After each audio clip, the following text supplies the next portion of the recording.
धारा 43 ख, ठीक है, घाटे के लिए दायित्व, ठीक है, अगर सोसाइटी घाटे में चला जाता है तो उसका दायित्व है ना किसका होगा, ठीक है, किससे वसूल करेंगे घाटे को, ठीक है, इसके बारे में चर्चा है। तो चलो देखते हैं। जहां किसी सोसाइटी को किसी वर्ष है ना, किसी वर्ष में परिचालन घाटा होता है, ठीक है, लाभ नहीं होता है बल्कि उसको लाभ की बजाय क्या हो जाता है, हानि हो जाता है, तो वहां बोर्ड उसके कारणों को साधारण निकाय के समक्ष क्या करेगा, प्रस्तुत करेगा, ठीक है, जो बोर्ड है, ठीक है, बोर्ड उसके कारणों को किसके समक्ष प्रस्तुत करेगा, साधारण निकाय के समक्ष, ठीक है। देखो धारा 43 ख देख रहे हैं, घाटे के लिए दायित्व, घाटे के लिए दायित्व, धारा 43 ख, ठीक है, जहां किसी सोसाइटी को किसी वर्ष में क्या होता है, परिचालन घाटा होता है, तो वहां पर बोर्ड उसके कारणों को किसके समक्ष प्रस्तुत करेगा, तो साधारण निकाय के, इसके समक्ष साधारण निकाय के, और जो परिचालन घाटा है, ठीक है, जो परिचालन घाटा है,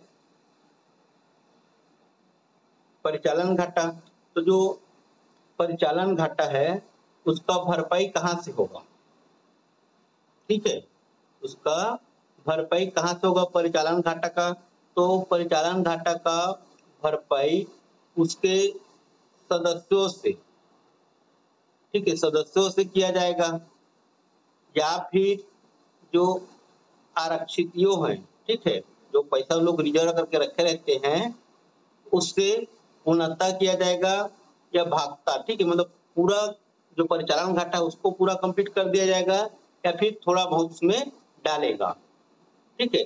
तो ये है आपका धारा 43 ख, घाटे के लिए दायित्व, घाटे के लिए दायित्व, ठीक है। तो परिचालन घाटा होने पर जो बोर्ड है इसके कारणों को किसके समक्ष रखेगा, साधारण निकाय के समक्ष, किसके समक्ष रखेगा, साधारण निकाय के समक्ष,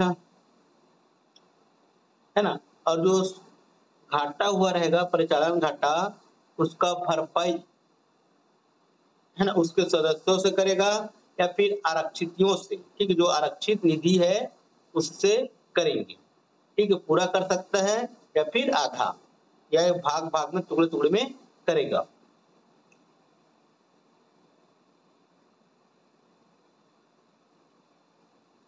ठीक है, फिर आगे देखते हैं धारा 44, धारा 44, तो धारा 44 में है निधियों का विनियोजन,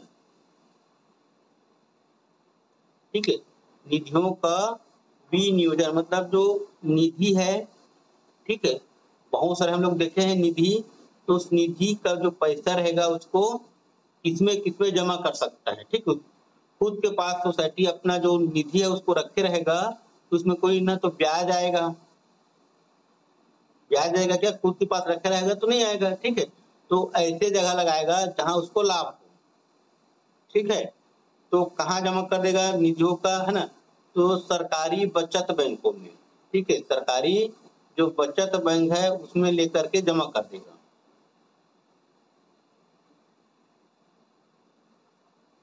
ठीक है, सरकारी सरकारी बचत बैंकों में, या फिर किसी सहकारी बैंक में, किसी की जिला सहकारी बैंक हो गया, राज्य सहकारी बैंक हो गया, ठीक, उसमें लेकर के जमा कर देगा, तो जो इंटरेस्ट रहेगा कम से कम इंटरेस्ट की राशि उनको मिलता रहेगा, या फिर प्रतिभूति खरीद लेगा, क्या करेगा, प्रतिभूति, ठीक है, प्रतिभूति खरीदेगा, जैसे कि शेयर खरीदते हैं ना, शेयर खरीदेगा, जो प्रॉफिट होगा है ना उसको रख लेगा वो,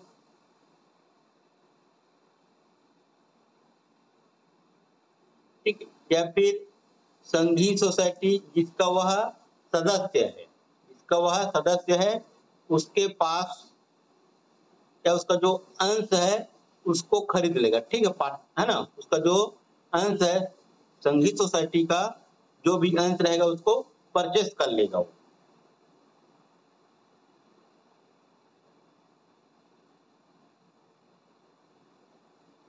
रजिस्ट्रार के अनुमोदन से परिसीमित दायित्व वाली किसी अन्य सोसाइटी के पास या उसके अंशों को या प्रतिभूतियों को या डिबेंचरों को क्रय कर लेगा। ठीक है, लेकिन उसके लिए क्या चाहिए? रजिस्ट्रार का अनुमोदन चाहिए। किसका? परिसीमित दायित्व वाली किसी अन्य सोसाइटी के पास अगर पैसा को रखता है तो, या फिर उसके जो अंश है उसको खरीदेगा तो, या प्रतिभूति है उसको खरीदेगा तो, या डिबेंचरों के रूप में है ना उसको सबको क्रय करेगा तो, या किसी ऐसे है ना बैंक के पास जो इस प्रयोजन के लिए रजिस्ट्रार द्वारा क्या किया गया हो? अनुमोदित किया गया हो, और ऐसे निबंधनों और शर्तों पर यदि कोई हो तो उसके द्वारा इस निमित्त अधिकृत की जाए। ठीक है, मतलब रजिस्ट्रार ऐसे बैंकों को अनुमोदित करे कि यहाँ पर आप पैसा रख सकते हो। ठीक है, तो वहां पर क्या करेगा? वो पैसा को अपना सुरक्षित रख देगा। ठीक है, और वहां से सोसाइटी को इंटरेस्ट प्राप्त होते रहेगा।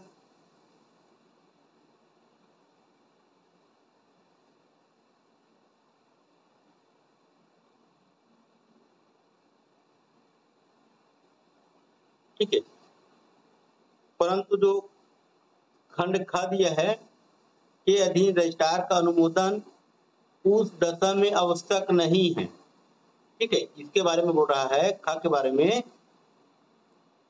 जबकि ऐसी सोसाइटी का सदस्य होने के लिए ऐसी सोसाइटी की उपविधियों के अनुसार अंशों का क्रय किया जाना हो।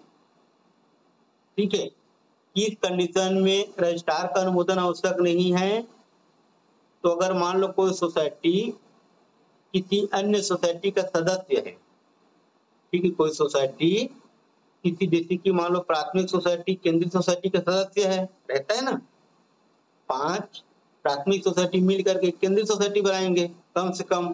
तो जो प्राथमिक सोसाइटी है अगर केंद्रीय सोसाइटी के पास पैसा रख रहा है तो उसके लिए उसको रजिस्ट्रार से अनुमोदन लेने की आवश्यकता नहीं है।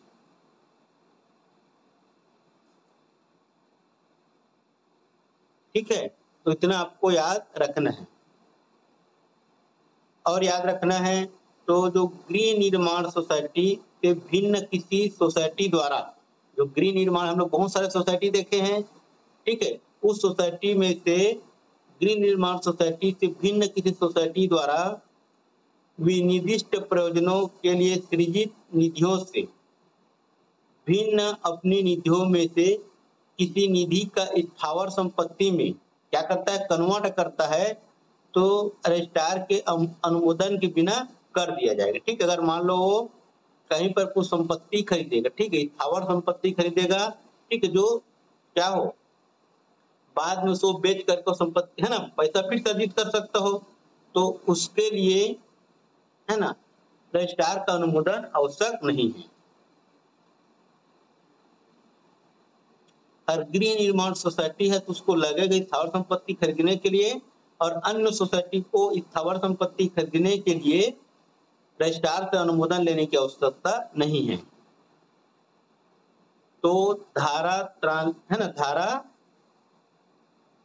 44 निधियों का विनियोजन। ठीक है, निधियों का विनियोजन मतलब जो सहकारी सोसाइटी है अपने पैसे को कहां कहां रख सकता है इसके बारे में बताया है। ठीक है, और कहां पर रखने के लिए रजिस्ट्रार का अनुमोदन आवश्यक है ना, इसकी भी चर्चा किया गया है। तो इतना आपको याद रखना है।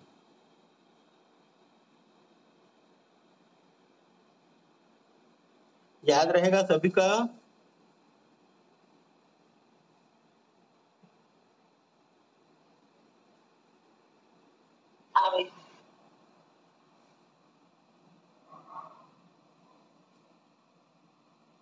आगे देखते हैं।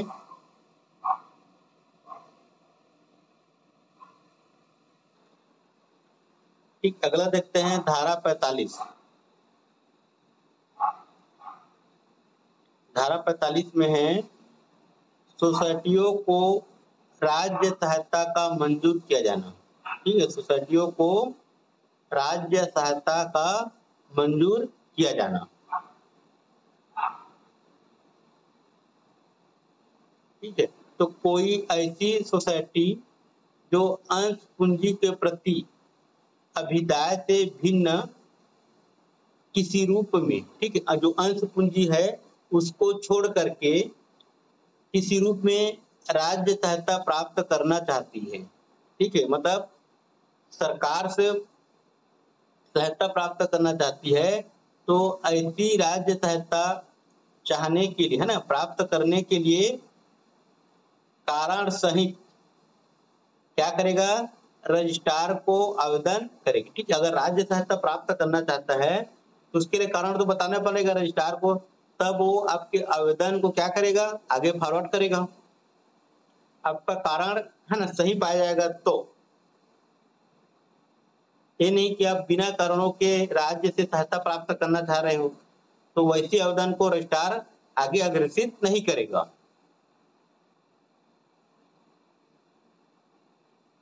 ठीक, आवेदन प्राप्त होने पर, ठीक है, जो रजिस्ट्रार है किसी समिति से या सोसाइटी से आवेदन प्राप्त होने पर, अन्यथा रजिस्ट्रार को लगे, ठीक है, रजिस्ट्रार को लगे कि उस सोसाइटी के हित में आवश्यक है, ऐसा सहायता प्राप्त करना उस सोसाइटी के हित में आवश्यक है, तो ऐसी सहायता मंजूर की जाने के लिए, ठीक है, मंजूर की जाने के लिए राज्य सरकार को क्या करेगा, सिफारिश करेगा। और राज्य सरकार क्या करेगा, अगर उसको लगे, ठीक है, तो उस सोसाइटी को क्या करेगा, ऐसे निबंधनों और शर्तों के आधार पर उसको राज्य सहायता देगी। ठीक है, तो राज्य सहायता, ठीक है, राज्य सहायता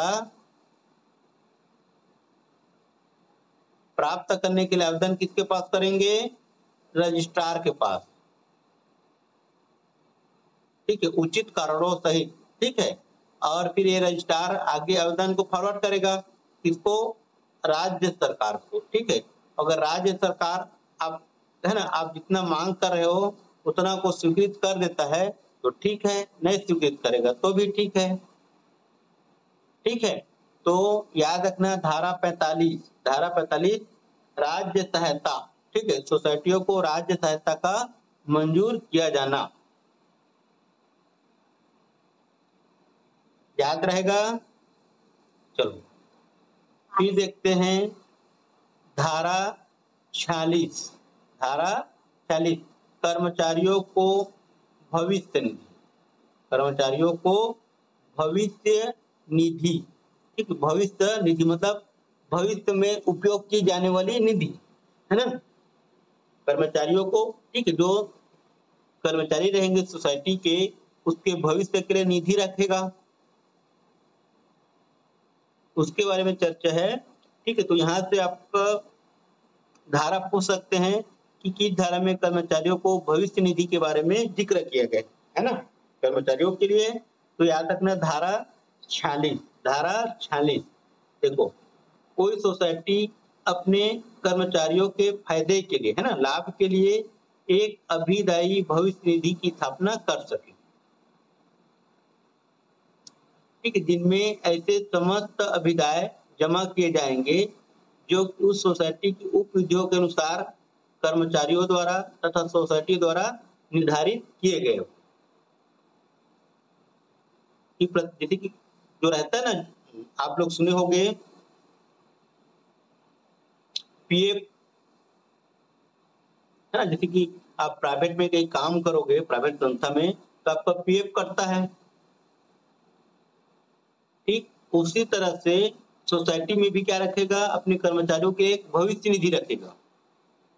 ठीक, वो भी क्या हो सकता है, आपका पीएफ हो सकता है, जो प्रत्येक माह आपके वेतन से कटौती करके, है ना, जमा किया जाएगा, और जब बाद में आप उस सोसाइटी के सदस्य नहीं रहोगे, है ना, तब आपको वापस दे दिया जाएगा।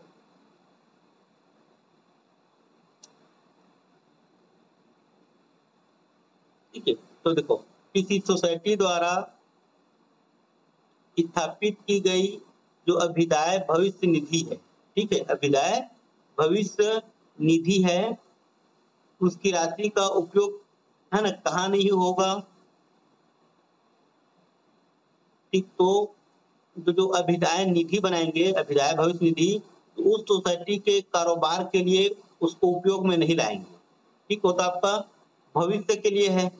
अगर उसका उपयोग कर दिया जाए, ठीक, तो बाद में अगर सोसाइटी घाटा में चला जाता है तो उसकी भरपाई कौन करेगा। ठीक है, तो उसको उस सोसाइटी के कारोबार में उसको उपयोग में नहीं लाएंगे। ठीक है, अभिदाय भविष्य निधि को, और उस सोसाइटी की आस्तियों का भाग रूप नहीं होगा। मतलब जैसे मान लो कोई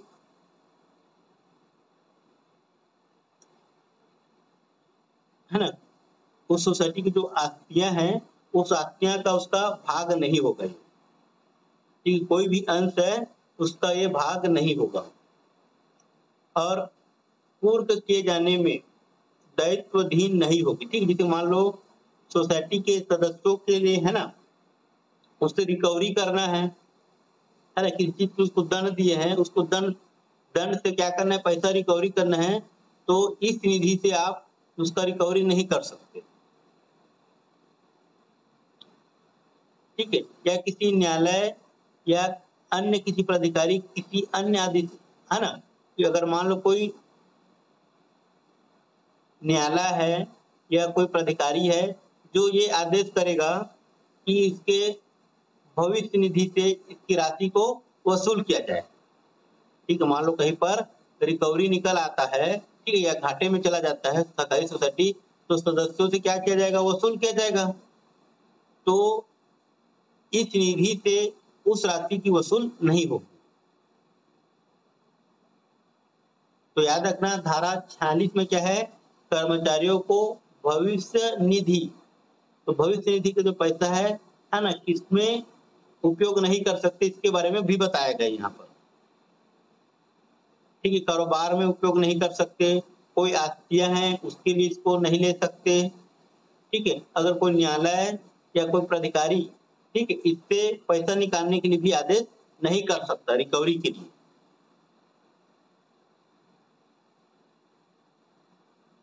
तो याद रखना है धारा 46 को, इसको याद रखना है धारा 46 को। देखो, तो आज पढ़े हम लोग धारा 43 से लेकर धारा 46।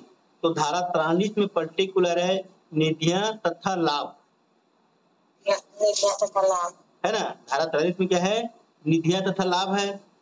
और धारा 43 का में क्या है, जो लाभ है उसका विनियोजन। लाभ का विनियोजन। धारा 43 का में क्या है, लाभों का विनियोजन। ठीक है, किसको हम लोग लाभ मानेंगे उसके बारे में। धारा 43 ख में क्या है, घाटे के लिए दायित्व। तो धारा 43 में 3 चीज है, निधियां तथा लाभ है।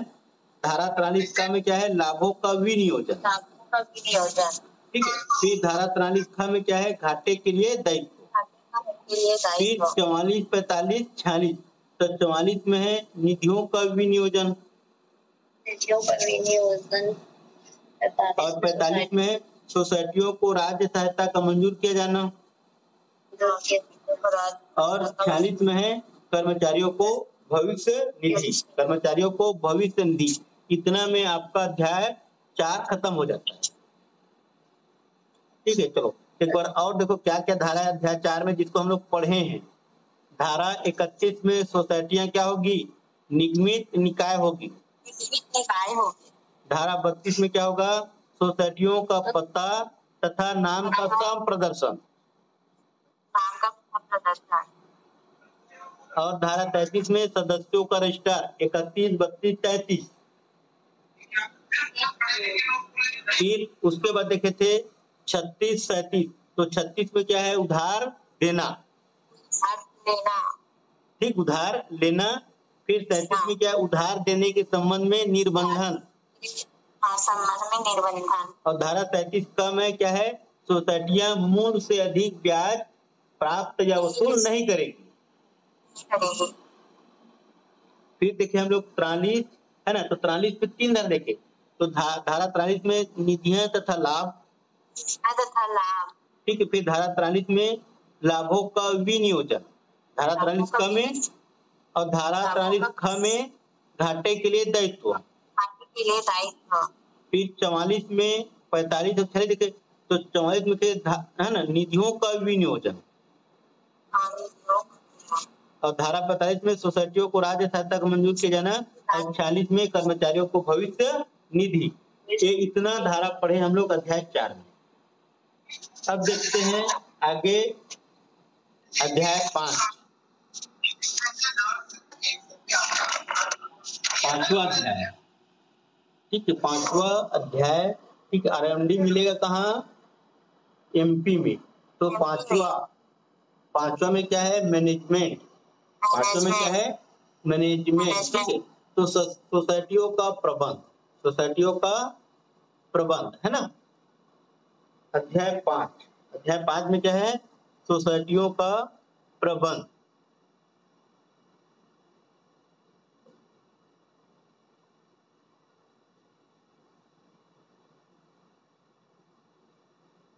चलिए देखते हैं सोसाइटियों का प्रबंध। ठीक, जिसमें धारा 48 से कितना है? 57 का तक का। ठीक है, धारा 48 से कितना है? 57 का है। धारा 48 से 57 का। चलिए देखते हैं।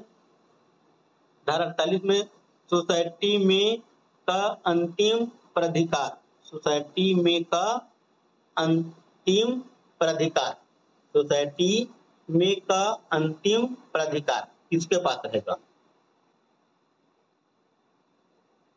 तो किसी सोसाइटी में का अंतिम प्राधिकार सदस्यों के साधारण निकाय में क्या होगा? निहित होगा। सदस्यों के जो साधारण निकाय है उसमें क्या होगा? निहित होगा। तो सोसाइटियों में का अंतिम प्राधिकार किसमें निहित होगा? सदस्यों के साधारण निकाय में। इसमें सदस्यों के साधारण निकाय में निहित होगा।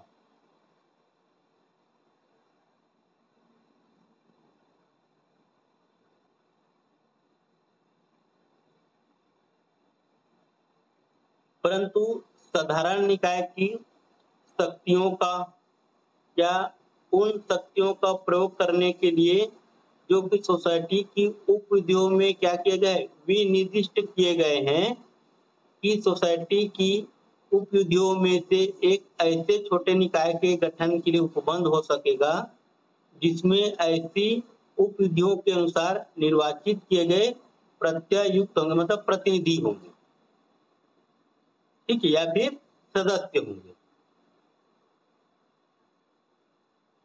ठीक, तो आपका ये बहुत ज्यादा है, तो जो पढ़ना है उसको आप पढ़ते हैं। चलो देखो, प्राथमिक सोसाइटी में, ठीक, प्राथमिक सोसाइटी की समिति में क्या होगा?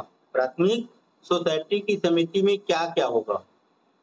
ठीक है, तो प्राथमिक सोसाइटी की समिति में जिसमें आधे या आधे से अधिक सदस्य, ठीक है, आधे या फिर आधे से अधिक सदस्य कहाँ कहाँ का होगा? एससी होगा, एसटी होगा और ओबीसी होगा। ठीक है,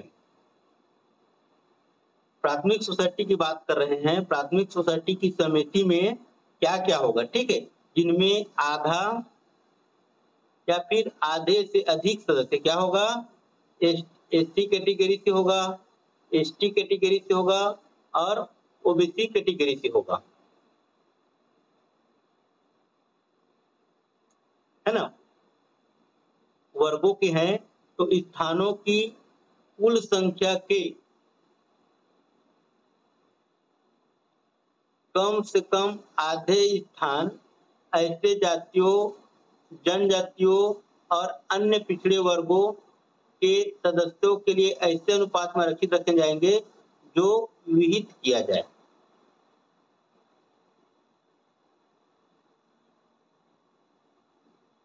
ठीक है, देखो, जो प्राथमिक सोसाइटी की समिति में जो सदस्य हैं ठीक, आधे से अधिक है, क्या है, आधा है या फिर आधे से अधिक है, किस वर्ग का, अनुसूचित जाति, अनुसूचित जनजाति और अन्य पिछड़े वर्गों की। तो जो स्थानों की कुल संख्या की, स्थानों की क्या है, कुल संख्या के कम से कम आधे स्थान, कम से कम कितना, जो आधा स्थान है, ठीक है, इन्हीं सभी वर्गों के लिए क्या होगा, आरक्षित रखे जाएंगे। ठीक है, इन्हीं सभी वर्ग के लिए क्या होगा, आरक्षित होगा।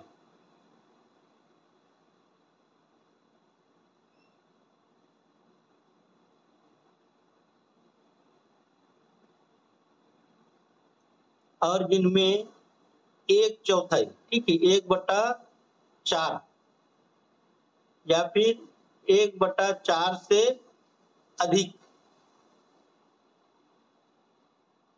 ठीक है, जिनमें 1/4 या फिर 1/4 से अधिक, किंतु आधे से कम, ठीक है, किंतु आधे से कम सदस्य क्या होगा,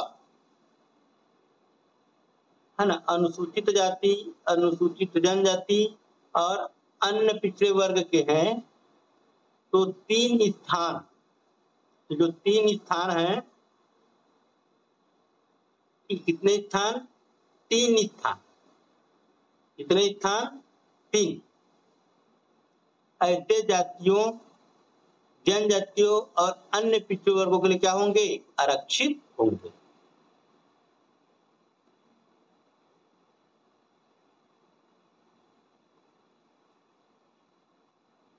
एक बार और समझा दो। देखो, प्राथमिक सोसाइटी की यहाँ पर बात कर रहे हैं, है ना, यहाँ पर क्या कर रहे हैं, प्राथमिक सोसाइटी की बात कर रहे हैं। तो जिसमें आधे या फिर आधे से अधिक सदस्य अनुसूचित जाति, अनुसूचित जनजाति और अन्य पिछड़े वर्गों के हैं। ठीक है, तो यहाँ पर स्थानों की कुल संख्या के कम से कम आधे स्थान आपका अनुसूचित जनजाति, अनुसूचित जाति, अनुसूचित जनजाति और अन्य पिछड़े वर्ग के सदस्यों के लिए आरक्षित रखे जाएंगे। ठीक है, मतलब कम से कम जो आधा जगह है क्या होगा, अनुसूचित जनजाति का होगा।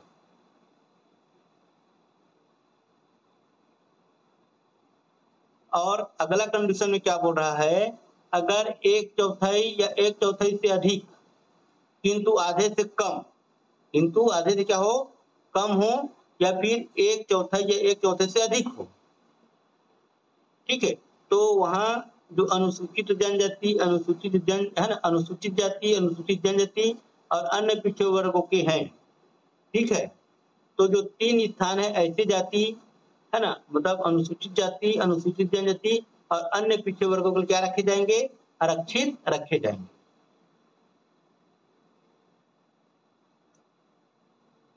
ठीक, और जो 3 स्थान है, ये जो 3 स्थान है, प्रत्येक स्थान प्रत्येक वर्ग की, ठीक है, मतलब इसमें से एक एक सदस्य जाएंगे, इसमें से क्या होगा, एक एक सदस्य जाएंगे। 3 स्थान आरक्षित रखे, मतलब तीनों वर्ग के लिए एक एक स्थान रखे हैं, तीनों वर्ग के लिए क्या रखे हैं, एक एक स्थान आरक्षित रखे हैं।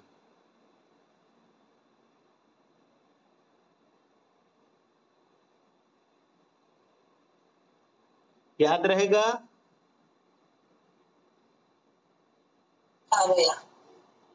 और जो आरक्षण होगा, ठीक है, एसटी, एससी, ओबीसी के लिए, ठीक है, तो बोर्ड की कुल सदस्यता की, ठीक है, जो बोर्ड रहेगा या जो समिति रहेगा, ठीक है, उस समिति के 50% से अधिक नहीं होगा आरक्षण। ठीक है, जो आरक्षण होगा उस समिति के कितने से अधिक नहीं होगा, 50% से अधिक नहीं होगा। ठीक है, 50% हो सकता है, लेकिन 50% से 55% नहीं होगा। ठीक है, तो प्राथमिक सोसाइटी में इस तरह से आपका रहेगा। ठीक है, क्या है, 50% मतलब क्या है भैया, अरे आधा, जो आरक्षण की व्यवस्था रहेगा वो 50% से अधिक नहीं होगा। ठीक, जिसको मान लो समिति में ठीक मिनिमम 10 सदस्य होना चाहिए। ठीक है, प्राथमिक सोसाइटी में मिनिमम 10 सदस्य। ठीक है, तो मिनिमम 10 सदस्य होना चाहिए, ठीक है। मैक्सिमम कितना भी हो सकता है, ठीक है। मिनिमम 10 सदस्य होना चाहिए। इसमें से 5 जो सदस्य रहेंगे आरक्षित वर्ग के होंगे, ठीक है। और ये 5 सदस्य किसी भी वर्ग के हो सकते हैं। जो 5 सदस्य हैं, ठीक, आरक्षित वर्ग भी से भी हो सकते हैं या बिना आरक्षित वर्ग से भी हो सकते हैं। याद रहेगा, जो संसाधन सोसाइटी रहेगा, संसाधन सोसाइटी, तो संसाधन सोसाइटी में क्या होगा, एक अध्यक्ष होगा या उसी को सभापति बोल सकते हैं, ठीक है। 2 उपाध्यक्ष होगा या उसी को बोल सकते हैं उप सभापति, ठीक है। तो उपाध्यक्षों या उप सभापति के 2 पदों में से, ठीक है, उसके लिए अलग से व्यवस्था किया गया है।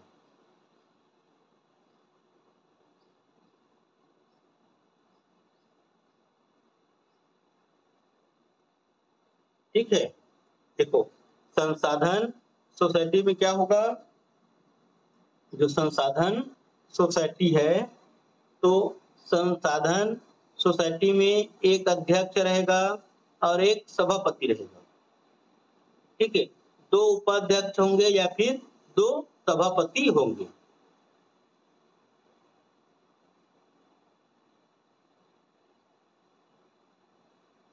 ठीक है। तो इसको आपको याद रखना, ठीक है। संसाधन सोसाइटी के मामले में, ठीक है, 3 लोग होंगे। कितने लोग होंगे, 3 लोग संसाधन, ठीक है। एक अध्यक्ष रहेगा और 2 उसका उपाध्यक्ष रहेगा, ठीक है। एक अध्यक्ष और 2 उपाध्यक्ष संसाधन सोसाइटी में, ठीक है। अगर हम लोग केंद्रीय सोसाइटी, ठीक है, या फिर शीर्ष सोसाइटी की बात करें,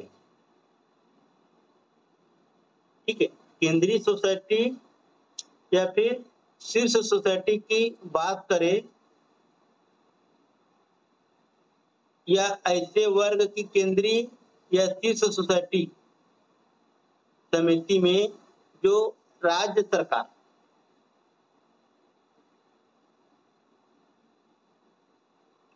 ठीक है, राज्य सरकार क्या करेगा, ऐसी शीर्ष या केंद्रीय सोसाइटी में संबंध जो प्राथमिक सोसाइटी रहेगा, उसमें अनुसूचित जाति, अनुसूचित जनजाति और अन्य पिछड़े वर्गों की कुल सदस्य संख्या को ध्यान में रखते हुए साधारण या विशेष आदेश द्वारा क्या करेगा, निर्देशित करेगा, ठीक है। और अनुसूचित जाति, जनजाति और अन्य पिछड़े वर्ग को सदस्यों के लिए उतनी संख्या में स्थान आरक्षित रखे जाएंगे जो आदेश में क्या करे, भी निर्दिष्ट करे,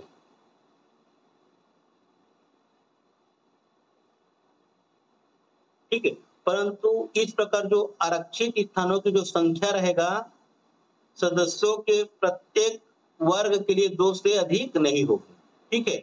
मतलब प्रत्येक कैटेगरी से कितना, 2-2 सदस्य आएंगे, ठीक, इससे ज्यादा नहीं, ठीक है। 2 सदस्य एसटी से होगा, 2 सदस्य एसटी से होगा और 2 सदस्य क्या होगा, ओबीसी से, ठीक है। इस तरह से क्या करेंगे, आरक्षण की व्यवस्था करेंगे, ठीक है। 2 से ज्यादा नहीं रहेगा, ठीक। ये भी प्राथमिक सोसाइटी की ही बात हो रहा है ना, लेकिन ऐसे प्राथमिक सोसाइटी जो केंद्रीय सोसाइटी या शीर्ष सोसाइटी से क्या है, संबद्ध है, ठीक है। ऐसी सोसाइटी जो केंद्रीय सोसाइटी या फिर शीर्ष सोसाइटी से क्या रिलेटेड, क्या है आपका, प्राथमिक सोसाइटी, उसके बारे में हो रहा है बात, ठीक है।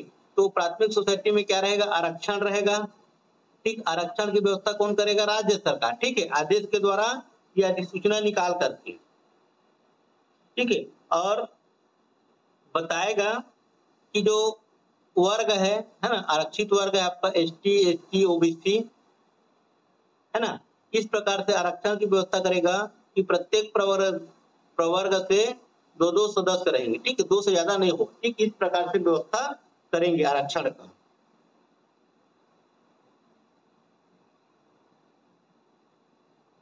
एक क्या है आपका प्राथमिक सोसाइटी, ठीक है, जो केंद्रीय सोसाइटी या शीर्ष सोसाइटी से क्या हो, संबद्ध हो, क्या हो, संबद्ध हो।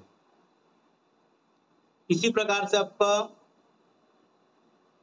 जो संसाधन सोसाइटी है, ठीक है, संसाधन सोसाइटी में क्या होगा, ठीक है, प्राथमिक सोसाइटी है था, ठीक है, क्या था वो, प्राथमिक सोसाइटी था। संसाधन सोसाइटी में क्या होगा, तो संसाधन सोसाइटी जो कि केंद्रीय सोसाइटी से या फिर शीर्ष सोसाइटी से, ठीक है, केंद्रीय सोसाइटी या फिर शीर्ष सोसाइटी से क्या हो, संबंध हो, उनमें क्या होगा, तीनों वर्गों से, ठीक है, एसटी, एससी और ओबीसी तीनों वर्गों से क्या होगा, एक एक होगा। संसाधन सोसाइटी में क्या होगा, एक एक सदस्य रहेंगे। संसाधन सोसाइटी प्राथमिक सोसाइटी है क्या?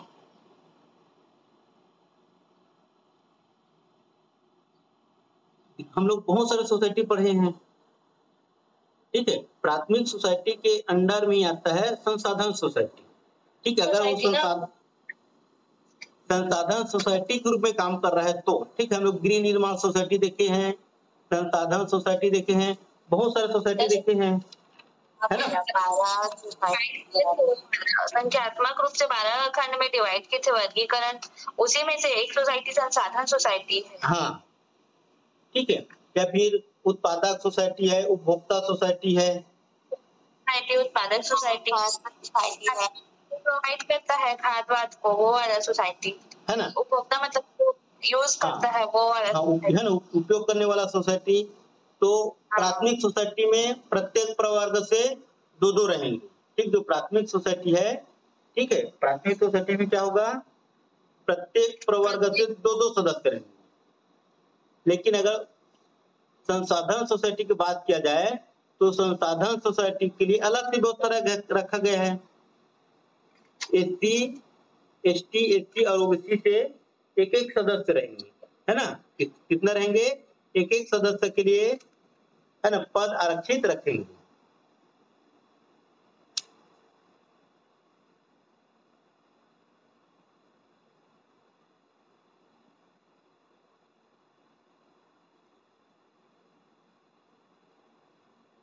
ठीक है, याद रहेगा। देखो, जो सोसाइटी के सदस्य रहता है उसका निर्वाचन होता है ना, क्या होता है, निर्वाचन।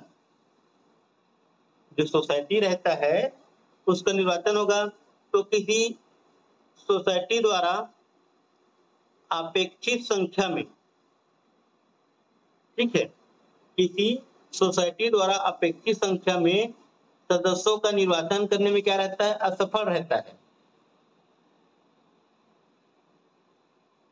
ठीक है, किसी सोसाइटी द्वारा अपेक्षित संख्या में सदस्यों का निर्वाचन करने में क्या रहता है, असफल रहता है, तो क्या होगा,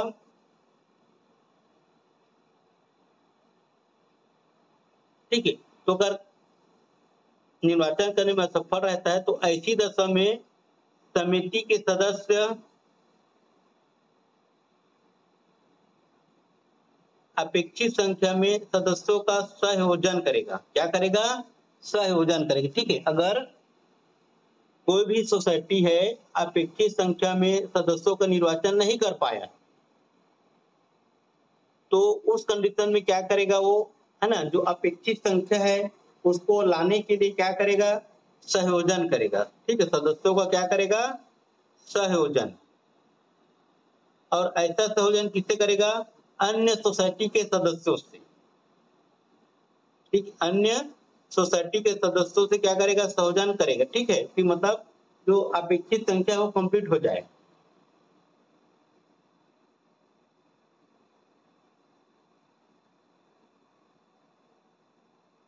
ठीक है, तो जो रजिस्ट्रार रहेगा अपेक्षित संख्या में सदस्यों का नाम निरसन ऐसी सोसाइटी के उन सदस्यों में से करेगा जो प्रतिनिधि के लिए क्या होंगे, पात्र होंगे, जो प्रतिनिधि के लिए क्या होंगे, पात्र। किसी को मान लो ये, आप मान लो ये एक सोसाइटी है और ये एक सोसाइटी है, ठीक है, इसमें टोटल 10 सदस्य वो लोग निर्वाचन कर लिए, ठीक है, और इनमें नहीं कर पाए, मान लो 8 ही सदस्यों का निर्वाचन किए, ठीक है, बच कितना गया है 2 सदस्य, बच कितना गया है 2 सदस्य, तो 2 सदस्यों का ठीक निर्वाचन करने में असफल रहा है, तो रजिस्ट्रार क्या करेगा, 2 सदस्यों का क्या करेगा, संयोजन करेगा। किससे करेगा, इस सोसाइटी से करेगा, ठीक है, ठीक है। तो जो इस सोसाइटी से जो सदस्य आएंगे वो प्रतिनिधि के रूप में आएंगे। किसके रूप में आएंगे, प्रतिनिधि के रूप में, ठीक है, मतलब जो सदस्य संख्या उसको दिखाने के लिए, ठीक है, अगले सोसाइटी से हम लोग प्रतिनिधि के रूप में ले सकते हैं।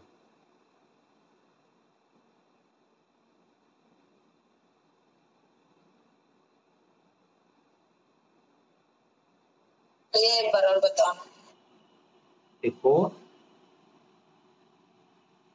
सोसाइटी में हम लोग मान लेते हैं मिनिमम सदस्य 10, ठीक है, सोसाइटी के सदस्यों का चुनाव हुआ, सोसाइटी के सदस्यों को चुनाव हुआ, चुनाव में मान लो एक सोसाइटी में 8 ही सदस्य का चुनाव हो पाया, 2 सदस्य छूट गए, ठीक है, और एक अगला सोसाइटी था जहां पर 10 के 10 सदस्यों का निर्वाचन हो गया। अब जो 2 सदस्य बचे हैं, ठीक है, इसका हमें क्या करना है, संयोजन करना है, मतलब दिखाना है कि हमारे पास 10 सदस्य हैं। तो क्या करेंगे, जो रजिस्ट्रार महोदय है वो दूसरे है ना, दूसरे सोसाइटी से 2 सदस्यों को संयोजन के लिए मतलब प्रतिनिधि के रूप में बुलाएंगे, संयोजन करेंगे मतलब प्रतिनिधि के रूप में, है ना, जहां पर कम है वहां पर बुलाएंगे। मतलब जिसमें 10 सदस्य है ना जो निर्वाचन है उसमें से 2 को प्रतिनिधि, हाँ, 2 के लिए 2 को क्या करेंगे, संयोजन के लिए बुलाएंगे, मतलब प्रतिनिधि के रूप में बुलाएंगे। हाँ,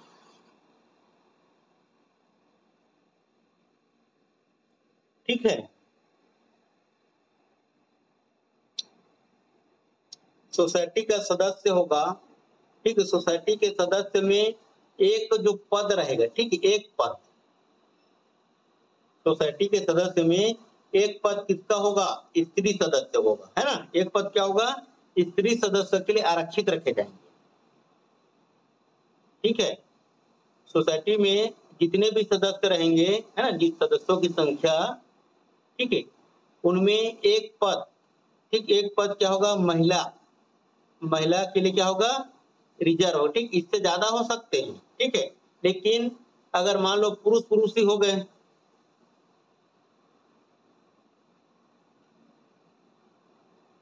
ठीक, तो वहां पर महिला प्रतिनिधि रहेंगे नहीं ना, तो महिला प्रतिनिधि भेजने के लिए एक पद क्या रखे हैं, महिला के लिए रिजर्व रखे हैं, क्या रखे हैं, एक पद महिला के लिए रिजर्व रखे हैं। और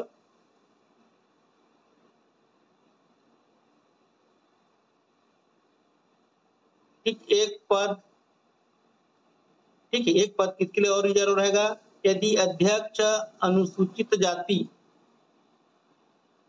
अनुसूचित जनजाति या अन्य पिछड़े वर्ग से क्या ना हो, निर्वाचित ना हो, तो इनमें से किसी एक वर्ग के व्यक्ति द्वारा और अन्यथा किसी भी वर्ग के व्यक्ति द्वारा धारित किया जाएगा,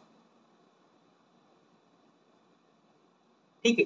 एक पद क्या होगा, महिला के लिए रिजर्व रहेगा, तो एक पद है किसके लिए रिजर्व रहेगा, महिला के लिए। और जो एक पद, ठीक है, अगर जो अध्यक्ष अनुसूचित जनजाति से नहीं है या अनुसूचित जाति से नहीं है या अन्य पिछड़े वर्ग से निर्वाचित नहीं है, तो इनमें से किसी भी वर्ग के व्यक्ति द्वारा या फिर, है ना, और अन्यथा किसी भी वर्ग के व्यक्ति द्वारा इसको धारित किया जाएगा।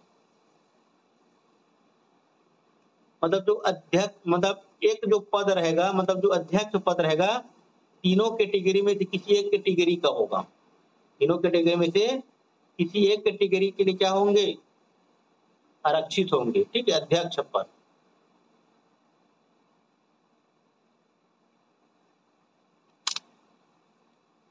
और अनुसूचित क्षेत्र में, ठीक है, जैसे कि अनुसूचित क्षेत्र रहता है,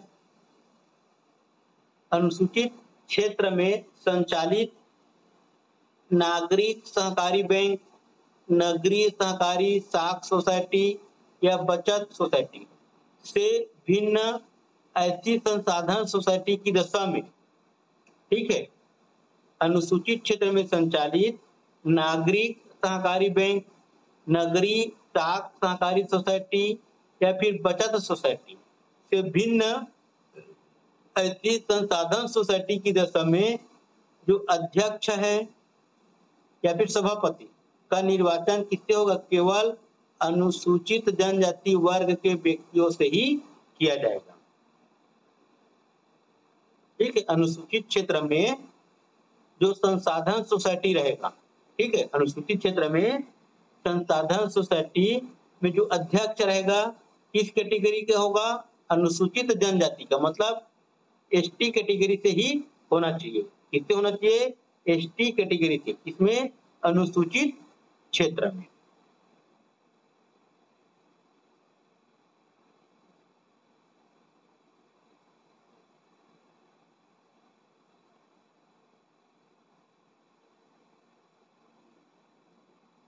और उपभोक्ता सोसाइटी में देखें,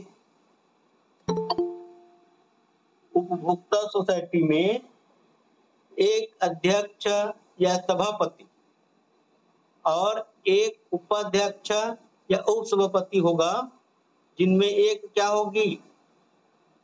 महिला होगी। क्या होगी? एक महिला। क्या होगी? एक महिला। ठीक, हम लोग देखे थे प्राथमिक सोसाइटी संसाधन सोसाइटी में एक अध्यक्ष एक सभापति होता है और दो अध्यक्ष या फिर दो उपसभापति होते हैं। ठीक है, इस संसाधन सोसाइटी में था। और उपभोक्ता सोसाइटी में बात करें तो एक अध्यक्ष होगा और एक उपाध्यक्ष होगा, जिनमें से एक क्या होगी? महिला के लिए होगी। जिनमें से एक क्या होगी? महिला के लिए आरक्षित रहेगा। ठीक है,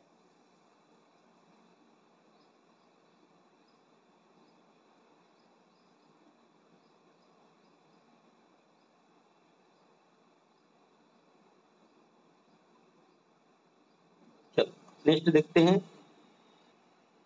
अगर कोई सोसाइटी का सदस्य बिना उचित कारण के, ठीक है, अगर कोई सोसाइटी का सदस्य बिना उचित कारण के लगातार 3 बैठकों में क्या रहता है? अनुपस्थित रहता है। ठीक है, जानबूझकर नहीं आता है। ठीक है, तो उसको सुनवाई का क्या दिया जाएगा? अवसर दिया जाएगा कि आप क्यों मीटिंग में नहीं आ रहे हो। ठीक, कंटिन्यू आप 3 मीटिंग में क्यों नहीं आ रहे हो। ठीक है, अगर वो जानबूझकर नहीं आ रहा है, ठीक है, तो उससे क्या किया जाएगा? उस समिति के सदस्य ग्रुप में कार्य करने से उसको हटा दिया जाएगा। ठीक है, और जो भी लाभ रहेगा वो लाभ से भी उसको क्या कर दिया जाएगा? वंचित कर दिया जाएगा। ठीक है, तो याद रखना है, किसी भी सोसाइटी के सदस्य को हटाने के लिए क्या चाहिए? कम से कम वो 3 लगातार बैठकों में अनुपस्थित रहे बिना कारण का, तो उसको हटा सकते हैं।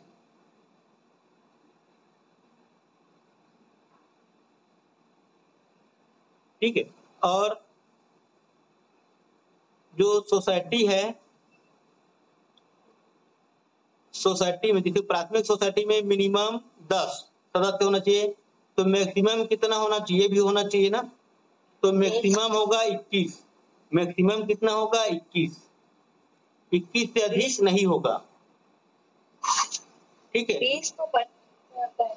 हाँ, 20 और मिनिमम 10 सदस्य होना चाहिए प्राथमिक सोसाइटी में।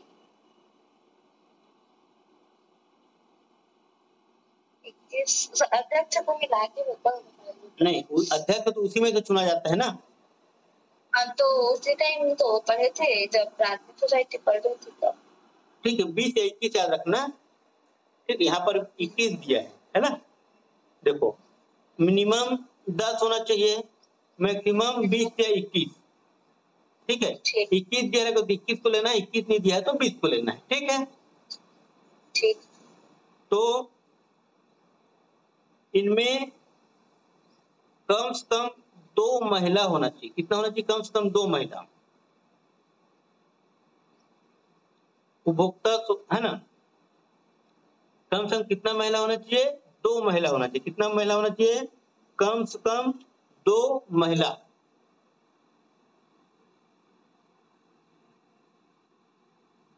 ठीक है, कम से कम कितना होना चाहिए, 2 महिला। और जो 21 सदस्य हैं, 21 सदस्य में किसको शामिल नहीं किया जाएगा, काउंट जिसे काउंट करेंगे तो ज्यादा हो जाएगा ना, काउंट करेंगे तो ज्यादा होगा, तो ज्यादा होगा तो किसको शामिल नहीं करेंगे, इसको भी देखो। तो क्या करेगा, जो सोसाइटी में कोई विशेषज्ञ व्यक्ति है, कोई विशेषज्ञ व्यक्ति है, ठीक, विशेषज्ञ व्यक्ति है,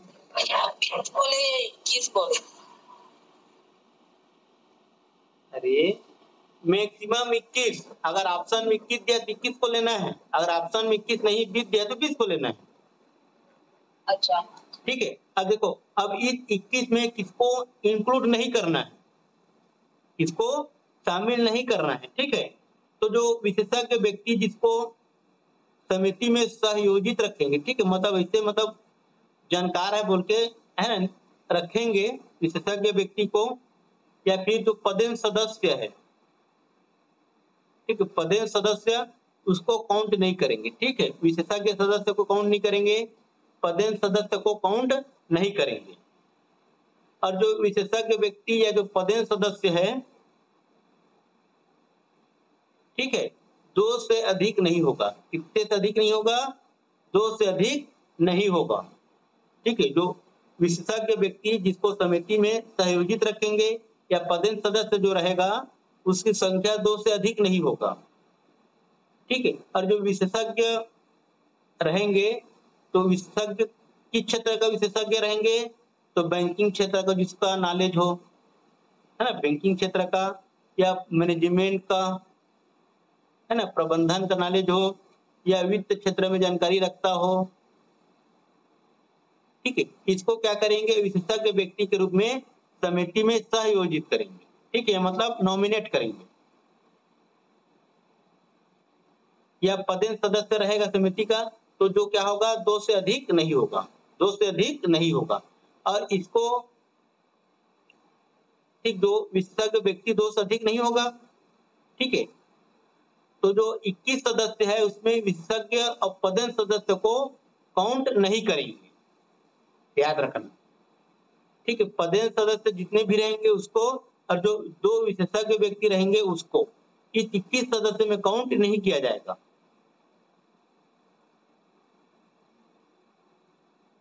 और जो सहयोगी सदस्य है, मतलब जो विशेषज्ञ सदस्य सहयोगी सदस्य हैं, ये निर्वाचन में मतदान नहीं करेगा। निर्वाचन में जब निर्वाचन होगा समिति का कुछ, है ना, उसमें निर्वाचन की स्थिति निर्मित हो जाता है समिति के अंदर में सदस्यों के बीच में, तो उस निर्वाचन में मतदान नहीं करेगा, है ना, और नहीं करेगा। और जो बोर्ड के जो पदाधिकारी रहेंगे या समिति के पदाधिकारी उसमें उसको निर्वाचित नहीं करेंगे, ठीक है। सहयोगी सदस्य को क्या क्या का अधिकार नहीं रहेगा, एक तो मतदान करने का अधिकार नहीं रहेगा समिति में, है ना, और बोर्ड के पदाधिकारी के रूप में उसको निर्वाचित नहीं करेंगे, ठीक है। बोर्ड के पदाधिकारी जिसके अध्यक्ष, उपाध्यक्ष, सचिव, है ना, कोषाध्यक्ष रहता है, तो इस रूप में उसको निर्वाचित नहीं किया जाएगा, किसको, सहयोजित सदस्य को। तो सहयोगी सदस्य कौन है, जो विशेषज्ञ व्यक्ति रहेंगे उसी को बोलेंगे सहयोजित सदस्य, ठीक है। तो इतना याद रखना है आपको, धारा 48 सोसाइटी में का अंतिम प्राधिकार,